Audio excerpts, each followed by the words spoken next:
વલસાડના કર્મચારીઓ દ્વારા વિરોધ પ્રદર્શન કરવામાં આવ્યું તો વલસાડ ખાતે આવેલ બ્રિટિશ શાસનકાળ સમયથી રેલવે કંટ્રોલ સબ ડિવિઝન ઓફિસને મુંબઈ ખસેડવાના ડીઆરએમના આજે નિર્ણયને લઈને વલસાડ સબ ડિવિઝનના કર્મચારીઓ દ્વારા વેસ્ટર્ન રેલવે એમ્પ્લોઈઝ યુનિયનના નેજા કર્મચારીઓ અને જે પરિવારજનો સાથે મળી સબ કંટ્રોલ ઓફિસ ખાતે સૂત્રોચ્ચાર કરી અને સભા કરી વિરોધ પ્રદર્શિત કર્યો હતો।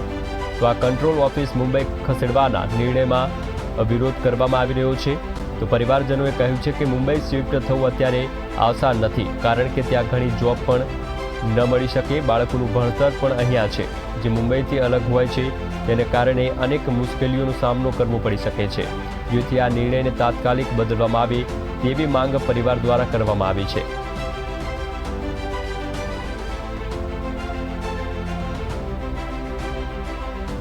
जो वेस्टर्न रेलवे एम्प्लॉयज़ यूनियन ने एक ये विरोध प्रकट करने का काम किया है और ये विशेष तौर पर जहाँ का जो कंट्रोल ऑफिस है, कंट्रोल ऑफिस के साथ स्टाफ को भी ट्रांसफ़र करने का जो प्रपोजल है, उसके विरोध में उनका परिवार भी यहाँ पर अपना गुस्सा दिखाने के लिए आया है।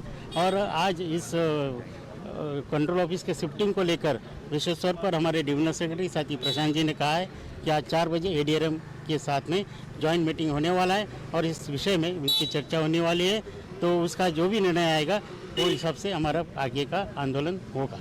ये ऑफिस के साथ में अगर स्टाफ अगर शिफ्ट होता है तो उनका एक तो बहुत बड़ा प्रॉब्लम है, जो बच्चों का एजुकेशन है, जो यहाँ गुजराती मीडियम में पढ़ रहे हैं या जो हायर एजुकेशन ले रहे हैं और जिन्होंने कई लोगों ने अपना होम लोन लेकर अपना घर बनाने का काम किया है, उनका रहने का और उनके बच्चों का एजुकेशन, और साथ साथ में जो पेरेंट्स हैं जो उनके साथ रह रहे हैं उनकी भी कई समस्या है, उनका ट्रीटमेंट वगैरह है, बहुत सारी समस्या इनके सामने आने वाली है।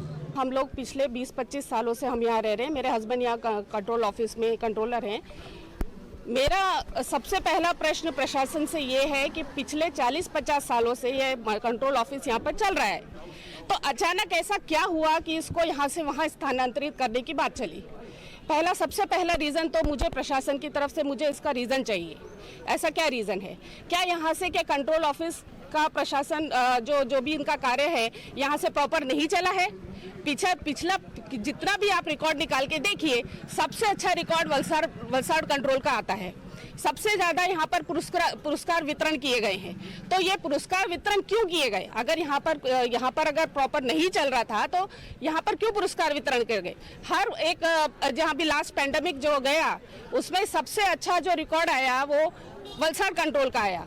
तो क्या ये पुरस्कार मिल रहा है वलसाड़ कंट्रोल को? उसके एवज में ये पुरस्कार दिया जा रहा है कि उनको उठा के यहाँ से वहाँ स्थानांतरण का प्रपोजल लेकर आया गया। सारे परिवारों को इतने मुसीबत यहाँ पर झेलनी पड़े। मैं ये पूछना चाहती हूँ कि इससे प्रशासन से ये पूछना चाहती हूँ कि इससे फ़ायदे क्या क्या हैं?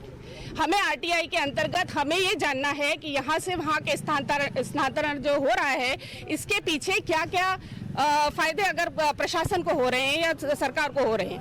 एक भी कोई ऐसा कोई जो मुद्दा मुझे बताएं कि भाई ये इससे ये फ़ायदा हो रहा है तो हम उस पर विचार करें, लेकिन हमें कोई भी फ़ायदा इसके पीछे नज़र नहीं आ रहा है। आपको यह सबसे बड़ी दिक्कत है कि जब ऑफिस को बॉम्बे शिफ्ट कर दिया जाएगा तो एम्प्लॉय को कितना सारा ट्रैवलिंग करना पड़ेगा। जब कंट्रोल ऑफिस में 8 घंटे की ड्यूटी होती है तो एम्प्लॉय 2 घंटे एक्स्ट्रा दे के आता है, तो वह यहाँ से बॉम्बे जाना और वापस घर पे आना यह बहुत असंभव काम है। और वहाँ शिफ्ट होना, अपने परिवार और अपने बच्चों के साथ शिफ्ट होना बहुत ही असंभव है, क्योंकि आज सभी एम्प्लॉय के बच्चे अपने स्कूलों में यहीं पर पढ़ रहे हैं और इसके साथ सभी को कहीं ना कहीं शारीरिक कोई ना कोई तकलीफ है। इसीलिए यहाँ पर बॉम्बे का जो ऑफिस है वो इधर शिफ्ट करना मेरे हिसाब से तो बिल्कुल अनुचित है।